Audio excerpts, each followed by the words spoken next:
Hello guys, in today's video, I'm going to show you how you can easily install Xbox Game Bar on your Windows 10 or 11. Let's begin. First, go to your Windows Start menu over here, click on it, and search for Microsoft Store, right? Then over there, I want you to look for Xbox Game Bar, for example, over here in the search bar, Game Bar, right? Now, if any game bar appears over here, then good. You can now easily click on it and install the game bar. However, if it's not appearing over here, it's okay. It's fine. It's pretty normal. It could be that your region or your country is locked for this option. So what you can do is I want you to open your browser, right?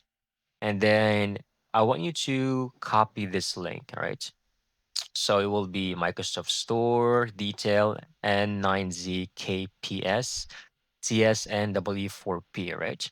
This will automatically show and redirect you to the game bar installation. And then just click over here, the button install.